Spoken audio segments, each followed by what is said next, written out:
ವೀಕ್ಷಕರೇ ನಮಸ್ಕಾರ. ಜ್ಞಾನ ಭಾರತಿ ವಿಶೇಷ ಕಾರ್ಯಕ್ರಮಕ್ಕೆ ಆತ್ಮೀಯವಾದ ಸ್ವಾಗತ. ವೀಕ್ಷಕರೇ, ಹೊಟ್ಟೆಗೆ ಹಿಟ್ಟಿಲ್ದಿದ್ರೂ ಪರವಾಗಿಲ್ಲ, ಕೈಯಲ್ಲೊಂದು ಸ್ಮಾರ್ಟ್ ಫೋನ್ ಇರಬೇಕು ಅನ್ನೋ ಕಾಲ ಇದು. ಸಿರ್ಲ್ಯಾಕ್ಸ್ ತಿನ್ನೋ ಮಕ್ಕಳಿಂದ ಹಿಡಿದು ಟ್ಯಾಬ್ಲೆಟ್ ನುಂಗೋ ವಯಸ್ಸಾದ ಅಜ್ಜ ಅಜ್ಜಿಯರು ಕೂಡ ಮೊಬೈಲ್ ಫೋನ್ಗೆ ಅಡಿಕ್ಟ್ ಆಗಿಬಿಟ್ಟಿದ್ದಾರೆ. ಅಡುಗೆ ಮಾಡೋ ಹೆಂಗಸರಿಗೆ, ನ್ಯೂಸ್ ನೋಡೋ ಗಂಡಸರಿಗೆ ಇಂಟರ್ನೆಟ್ ಒಂದಿದ್ರೆ ಸಾಕು. ಎಷ್ಟರ ಮಟ್ಟಿಗೆ ನಾವು ಈ ಇಂಟರ್ನೆಟ್ಗೆ ಅಡಿಕ್ಟ್ ಆಗಿದ್ದೀವಿ ಅಂದರೆ, 1 ಗಂಟೆ ನಮ್ಮ ಮೊಬೈಲ್ನಲ್ಲಿ ನೆಟ್ವರ್ಕ್ ಇಲ್ಲ ಅಂದರೆ ತಡ್ಕೊಳ್ಳೋಕ್ಕಾಗದ ಪರಿಸ್ಥಿತಿಗೆ ಬಂದು ತಲುಪಿದ್ದೇವೆ. ಬೆಟ್ಟ ಗುಡ್ಡ ಹಳ್ಳಿಗಳಿಗೆ ಹೋದ್ರಂತೂ ಕತೆ ಮುಗಿದೇ ಹೋಯ್ತು.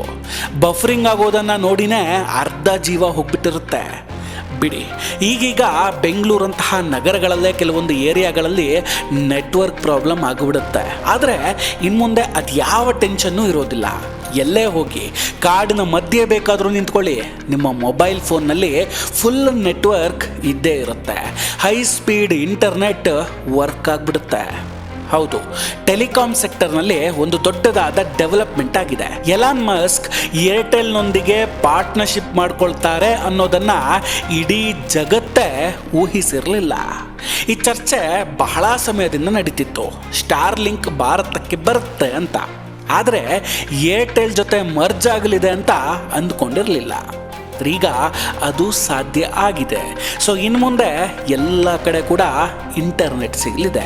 ಏರ್ಟೆಲ್ ಈಗಾಗಲೇ ಸ್ಯಾಟಲೈಟ್ ಇಂಟರ್ನೆಟ್ ಸಲುವಾಗಿ ಒನ್ ವೆಬ್ ಅನ್ನೋ ಕಂಪನಿ ಜೊತೆಗೆ ಪಾರ್ಟ್ನರ್ಶಿಪ್ ಅನ್ನು ಹೊಂದಿದೆ. ಹೀಗಾಗಿ ಸ್ಟಾರ್ಲಿಂಕ್ ಜೊತೆ ಸೇರಲ್ಲ ಅಂತ ಎಲ್ಲರೂ ಅಂದ್ಕೊಂಡಿದ್ರು.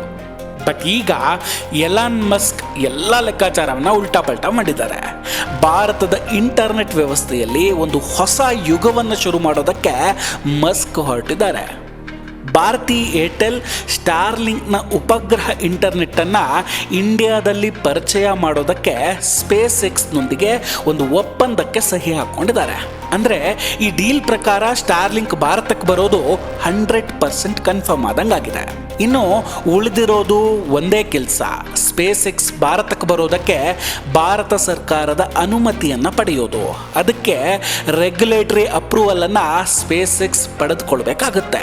ಅದರ ನಂತರ ಸ್ಪೇಸ್ ಎಕ್ಸ್ ಡೀಲ್ ಮುಂದುವರಿಯಲಿದೆ.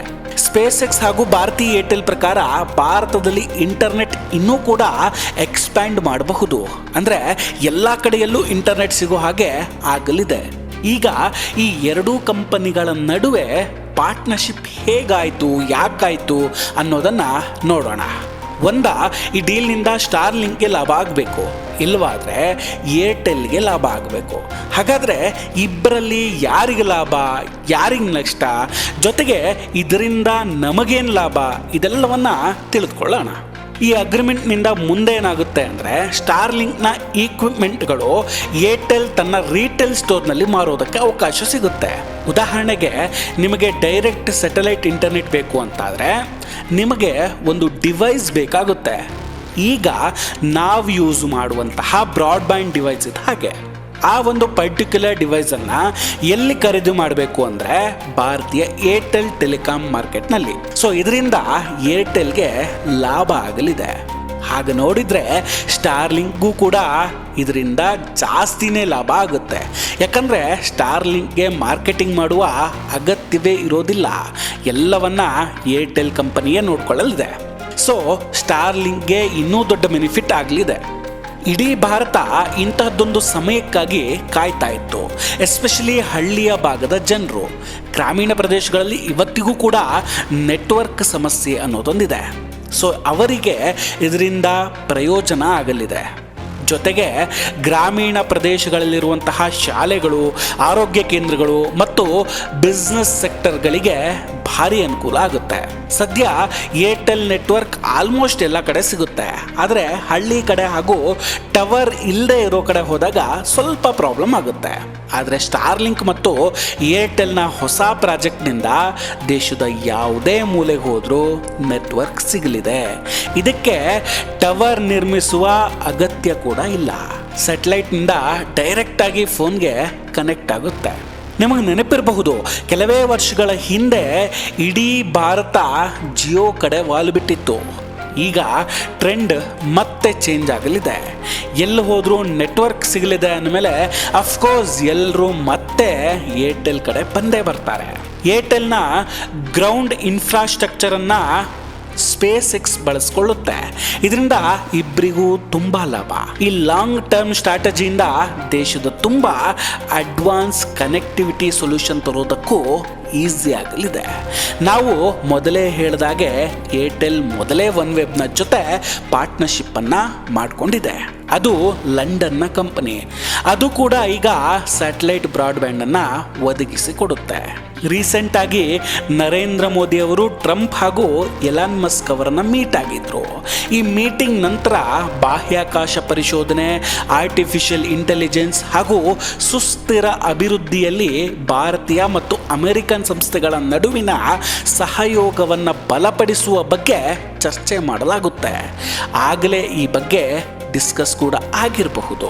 ಅದಾದ ನಂತರವೇ ಈ ಪ್ರಾಜೆಕ್ಟ್ಗೆ ಮಸ್ಕ್ ಸಹಿಯನ್ನು ಕೂಡ ಹಾಕಿರಬಹುದು.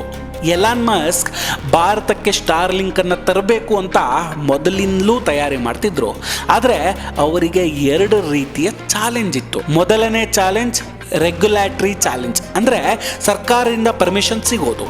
ಕಳೆದ ನವೆಂಬರ್ನಲ್ಲಿ ಭಾರತದ ಟೆಲಿಕಾಂ ಸಚಿವ ಜ್ಯೋತಿರಾದಿತ್ಯ ಸಿಂಧ್ಯಾ ಸ್ಟಾರ್ಲಿಂಕ್ನ ಸೆಕ್ಯೂರಿಟಿ ಕ್ಲಿಯರೆನ್ಸ್ ಇನ್ನೂ ಸಿಕ್ಕಿಲ್ಲ, ಆದ್ದರಿಂದ ಲೈಸೆನ್ಸ್ ಸಿಗಲಿಲ್ಲ ಅಂದಿದ್ರು. ಆದರೆ ಈಗ ಸ್ಟಾರ್ಲಿಂಕ್ ಭಾರತಕ್ಕೆ ಬರೋದಕ್ಕೆ ಎಲ್ಲ ಹಾದಿಗಳು ತೆರೆದುಕೊಂಡಿದೆ. ಈ ಯೋಜನೆ ಸಕ್ಸಸ್ ಆದರೆ ಹಳ್ಳಿಗಳಲ್ಲೂ ಇನ್ನು ಮುಂದೆ ಇಂಟರ್ನೆಟ್ ಸಿಗಲಿದೆ. ಇದೇ ಅಲ್ವಾ ಭಾರತಕ್ಕೆ ಬೇಕಾಗಿದ್ದು ಕೂಡ. ವೀಕ್ಷಕರೇ, ಈ ಸುದ್ದಿ ನಿಮಗೆ ಇಷ್ಟ ಆಗಿದ್ದರೆ ದಯವಿಟ್ಟು ವಿಡಿಯೋವನ್ನು ಲೈಕ್ ಮಾಡಿ ಹಾಗೂ ನಿಮ್ಮವರಿಗೆ ಶೇರ್ ಮಾಡಿ. ನಮ್ಮ ಜ್ಞಾನ ಭಾರತಿ ಚಾನಲನ್ನು ಇನ್ನೂ ಕೂಡ ಸಬ್ಸ್ಕ್ರೈಬ್ ಮಾಡಿಲ್ಲ ಅಂದರೆ ದಯವಿಟ್ಟು ಸಬ್ಸ್ಕ್ರೈಬ್ ಮಾಡಿ ಹಾಗೂ ಈ ಬೆಲ್ ಐಕಾನನ್ನು ಕ್ಲಿಕ್ ಮಾಡಿ. ನಮಸ್ಕಾರ, ಟೇಕ್ ಕೇರ್ ಆ್ಯಂಡ್ ಬಾಯ್ ಬಾಯ್. ಮತ್ತೆ ಭೇಟಿಯಾಗೋಣ.